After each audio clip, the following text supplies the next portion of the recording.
अब देखो यार, अगर तुम लोग एईडब्ल्यू के हार्डकोर फैन हो तो ये वीडियो तुम्हारे लिए होने वाली है, क्योंकि गाइज एईडब्ल्यू में किंग बड़े रेसलर्स को 2024 में टोनी खान पुश करने वाले गए। इसको लेकर बहुत ही बड़ी लिस्ट सामने आ रही है। एईडब्ल्यू और वार्नर मीडिया के टीवी डील को लेकर रेसलिंग ऑब्जर्वर की तरफ से काफी बड़ी अपडेट आ चुकी है। एईडब्ल्यू में मर्सिडीज मोन के वुमेन चैंपियनशिप प्लान को लेकर एंड्रू जेन ने काफी बड़ा खुलासा कर दिया है। आरओएच की वुमेन चैंपियन अथीना के एईडब्ल्यू में रिटर्न होने को लेकर अथीना की तरफ से काफी बोल्ड स्टेटमेंट आ चुका है। एईडब्ल्यू से स्टिंग के रिटायर होने के बाद डार्बी एलन ने उनके फ्यूचर प्लान रिवील कर दिए हैं। तो गाइज वहीं एईडब्ल्यू के अंदर काइल ओराइली के रिटर्न होने को लेकर बैक स्टेज से बहुत ही बड़ी अपडेट आ रही है। तो गाइज चलिए बिना किसी देरी के शुरू करते हैं इस वीडियो को। और गाइज सबसे पहले बात करेंगे डार्बी एलन की। वेल गाइज ये बात तो हम सभी लोगों को मालूम है, कल यहाँ पर एईडब्ल्यू के रिवोल्यूशन पे-पर-व्यू के मेन इवेंट के ऊपर डार्बी एलन आखिरी बार स्टिंग के साथ टीम अप करेंगे। और कल यहाँ पर एईडब्ल्यू के रिवोल्यूशन पे-पर-व्यू के एंडिंग के ऊपर दी आइकॉन स्टिंग रिटायर होने वाले गए। और यहीं अब जबकि स्टिंग एईडब्ल्यू से रिटायर हो रहे गए तो फाइनली डार्बी एलन ने यह रिवील कर दिया है कि आखिर एईडब्ल्यू से स्टिंग के रिटायर होने के बाद वो यहाँ पर एईडब्ल्यू में क्या करेंगे। वेल गाइस डार्बी एलन ने यह कंफर्म कर दिया है कि एईडब्ल्यू से स्टिंग के रिटायर होने के बाद डार्बी एलन यहाँ पर एईडब्ल्यू कंपनी से ब्रेक लेने वाले गए, क्योंकि वो यहाँ पर माउंट एवरेस्ट पर जाने वाले गए। बट गाइस जब यहाँ पर माउंट एवरेस्ट से चढ़ाई करके डार्बी एलन वापस आएंगे तो गाइस डार्बी एलन का पहला टारगेट एईडब्ल्यू का वर्ल्ड चैंपियनशिप होने वाला है। और गाइस डार्बी एलन पर्सनली ये गोल बना चुके गए कि 2024 के एंडिंग से पहले वो यहां पर एईडब्ल्यू के वर्ल्ड चैंपियन बनेंगे। और गाइस यही जैसे ही डार्बी एलन माउंट एवरेस्ट से वापस आएंगे वो यहां पर डायरेक्टली एईडब्ल्यू के वर्ल्ड चैंपियन को चैलेंज करने वाले गए। वेल देखना बहुत ही दिलचस्प होने वाला है कि एईडब्ल्यू कंपनी डार्बी को 2024 के एंडिंग से पहले चैंपियन बनाती है या नहीं। बट गाइस जहां तक बात रही वापस आने की, तो गाइस यहीं एईडब्ल्यू से लंबे टाइम तक काइल ओराइली के इंजरी की वजह से गायब रहने के बाद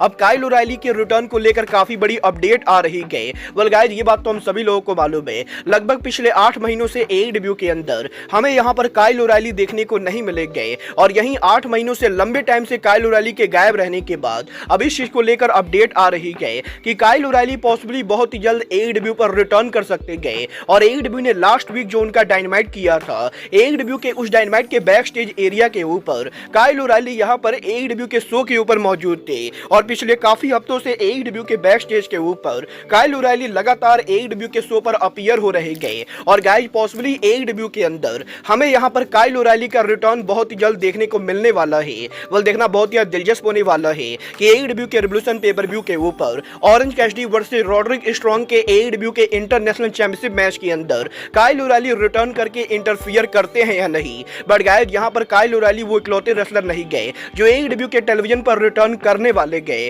क्योंकि गाइस अब यहां पर आरओएच की करंट वुमेन चैंपियन अथीना के एईडब्ल्यू पर रिटर्न होने को लेकर अथीना की तरफ से बहुत ही बड़ी अपडेट आ रही है। गाइस आज यहां पर अथीना ने सोशल मीडिया के ऊपर ट्वीट करके ये कंफर्म कर दिया है कि एईडब्ल्यू कंपनी से लंबे टाइम तक गायब रहने के बाद अथीना यहां पर अब दोबारा एईडब्ल्यू के टीवी पर वापस आने वाले गए। और गाइस अथीना का ये कहना है कि पिछले 2 सालों से आरओएच के वुमेन डिवीजन को बिल्ड करने के बाद अब यहां पर टाइम आ चुका है जब अथीना एईडब्ल्यू के टीवी पर वापस आए और वो यहां पर एईडब्ल्यू के वुमेन डिवीजन को ये बताए कि एईडब्ल्यू के अंदर अथीना यहां पर टॉप रेसलर है। और गाइस यहां पर अथीना ने ये प्रॉमिस किया है कि वो जल्दी एईडब्ल्यू के फैंस को एईडब्ल्यू के टीवी पर रेगुलर देखने को मिलेंगी। वेल देखना बहुत ही दिलचस्प होने वाला है कि अथीना एईडब्ल्यू के टेलीविजन पर उनका रिटर्न कवर कैसे करती गए। बट गाइस जहां तक बात रही एईडब्ल्यू के वुमेन डिवीजन की, तो गाइस अब मैं आपको बता दूं 13 मार्च को एईडब्ल्यू के बिग बिजनेस के ऊपर मर्सिडीज मोन के एईडब्ल्यू के वुमेन डिवीजन में डेब्यू करने के बाद वो यहां पर एईडब्ल्यू के वुमेन डिवीजन की बिगेस्ट स्टोरी लाइन एईडब्ल्यू के वुमेन चैंपियनशिप के अंदर इन्वॉल्व होने वाली गए। वेल गाइस वैसे तो मर्सिडीज मोन के डेब्यू के ओरिजिनल प्लान के हिसाब से वो यहां पर एईडब्ल्यू में डेब्यू करने के बाद एईडब्ल्यू की टीबीएस चैंपियन जूलिया हार्ट के साथ राइवलरी करने वाली थी। बट गाइस क्योंकि जूलिया हार्ट करंटली इंजर्ड चल रही गए तो गाइस इसलिए एईडब्ल्यू कंपनी अब यहां पर मर्सिडीज मोन के प्लान को चेंज कर चुकी गए। और अब यहां पर इस चीज को लेकर अपडेट आ रही गए कि एईडब्ल्यू के कल रिवोल्यूशन पे-पर-व्यू के ऊपर एईडब्ल्यू के वुमेन चैंपियनशिप के लिए डियोना पुराजो और टोनी स्टॉर्म के बीच में जो मैच होने वाला है उस मैच के ओवर होने के बाद भी एईडब्ल्यू कंपनी के अंदर पॉसिबली डियोना पुराजो और टोनी स्टॉर्म की राइवलरी कंटिन्यू होगी। और एईडब्ल्यू के वुमेन डिवीजन के इसी स्टोरी लाइन के अंदर मर्सिडीज मोन भी यहां पर इंटरफियर करने वाली गए और पॉसिबली एईडब्ल्यू के डायनेस्टी पे-पर-व्यू के ऊपर या फिर एईडब्ल्यू के डबल और नथिंग पे-पर-व्यू के ऊपर मोन यहां पर AEW के वुमेन चैंपियन को चैलेंज करेंगी। वेल गाइस, देखना बहुत ही दिलचस्प होने वाला है कि मर्सिडीज मोन के AEW पर डेब्यू करने के बाद टोनी खान AEW के वुमेन डिवीजन में मोन की स्टोरी लाइन को कैसे इन्वॉल्व करते गए और AEW के अंदर Tony Khan Deonna Purrazzo versus Toni Storm versus Mercedes Mone के बीच में वुमेन चैंपियनशिप मैच कब और कहां बुक करते गए। बट गाइस, जहां तक बात रही टोनी खान के बुक करने की, तो गाइस यहीं अब AEW और WBD के टीवी डील को लेकर फाइनली यहां पर एक बार फिर से रेसलिंग ऑब्जर्वर एंड्रू जेरियन की तरफ से काफी बड़ी अपडेट आ रही है, जहां पर एंड्रू जेरियन ने इस चीज को कंफर्म कर दिया है कि वैसे तो सोशल मीडिया के ऊपर AEW के लो टीवी रेटिंग को लेकर आए दिन काफी सारी उल्टी सीधे रूमर चलती रहती गए और काफी सारे रेसलिंग एक्सपर्ट का यह बिलीव करना है कि वार्नर मीडिया पॉसिबली AEW को नया टीवी डील नहीं देगी, क्योंकि 2021 के मुकाबले AEW की व्यूअरशिप 2023 के अंदर बहुत ही कम है। बट गाइस, यहां पर एंड्रू जेन ये गारंटी से बोल सकते गए कि Warner media currently AEW company से काफी हैप्पी गए और गाइस जिस तरीके से AEW कंपनी कंसिस्टेंटली 8 लाख के ऊपर व्यूअरशिप ला रही गए, उस चीज की वजह से AEW कंपनी वार्नर मीडिया के साथ काफी खुश है। और गाइस, यहां पर वार्नर मीडिया और AEW के बीच में पॉसिबली यहां पर वार्नर मीडिया के अगले अप फ्रंट से पहले टीवी डील होने वाली गए और गाइस एंड्रू जेरियन ये बिलीव करते गए कि इस बार जब वार्नर मीडिया और AEW की टीवी डील होगी तो इस टीवी डील के अंदर 100% AEW का स्ट्रीमिंग सर्विस ऐड होने वाला है। और गाइस डेफिनेटली यहां पर AEW कंपनी वार्नर मीडिया के न्यू टीवी डील के अंदर डायनामाइट कोलिजन और रैम्पेज के टीवी डील के साथ साथ पॉसिबली यहां पर HBO मैक्स के साथ स्ट्रीमिंग डील करने वाली गए। और गाइस एंड्रू जेन का ये कहना है कि AEW कंपनी और वार्नर मीडिया का ये अगला टीवी डील AEW कंपनी को नेक्स्ट लेवल पर ले जाने वाला है। well, अब ये तो आने वाला टाइम बताएगा कि वार्नर मीडिया AEW को कितने $1 मिलियन का टीवी डील देती गए। बट गाइस, जहां तक बात रही एंड्रू जेरियन की, तो गाइस यही रेसलिंग ऑब्जर्वर एंड्रू जेरियन के लेटेस्ट रिपोर्ट के अंदर अब एंड्रू जेरियन ने AEW के 2024 में फ्यूचर को लेकर काफी बोल्ड स्टेटमेंट दे दिया है।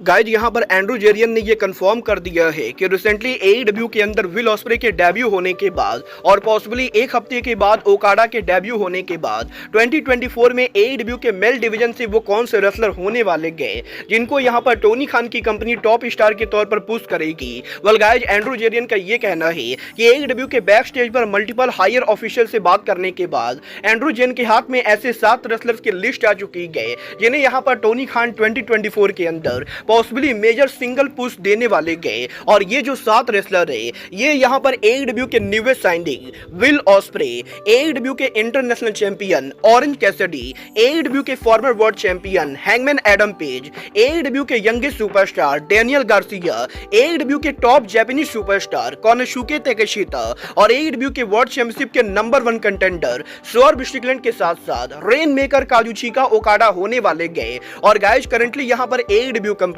काजुचिका Okada, Swerve Strickland, Will Ospreay, Hangman Adam Page, Konosuke Takeshita, Daniel Garcia और ऑरेंज कैसिडी जैसे रेसलर्स को AEW कंपनी 2024 के अंदर पुश करने वाली गए। और गाइस, AEW के करंट प्लान के हिसाब से AEW के ये वो 7 रेसलर होने वाले गए जो 2024 के अंदर हमें सिंगल डिवीजन के अंदर मेजर पुश पाते हुए दिखाई देने वाले गए। वेल गाइस, वैसे तो मैं भी यहाँ पर इस लिस्ट से काफी हद तक एग्री करता हूँ, बट गाइस मैं यहाँ पर इस चीज को देखकर काफी ज्यादा डिसअपॉइंटेड हूँ कि AEW कंपनी के अंदर डेनियल गार्सिया और ऑरेंज कैसिडी के मुकाबले जे वाइट और AEW सुपरस्टार रिकी स्टार जैसे रेसलर के होने के बाद भी AEW कंपनी जे वाइट और रिकी स्टार के जगह ऑरेंज कैसिडी और गार्सिया जैसे रेसलर्स को पुश करने वाली गए। वेल गाइस, आपको क्या लगता है AEW कंपनी का जे वाइट को पुश ना करना AEW का सही डिसीजन है या नहीं? आप लोग मुझे कमेंट करके बताएंगे। और गाइस, आपको क्या लगता है 2024 में रिकी स्टार और जे वाइट पुश डिजर्व करते हैं या नहीं? आप लोग मुझे ये भी कमेंट करके बताएंगे। बट गाइस, अब आज के इस वीडियो में बस इतना ही। मैं मिलता हूं आपसे अपने अगले वीडियो में। बट गाइस, तब तक के लिए goodbye, good night and bang.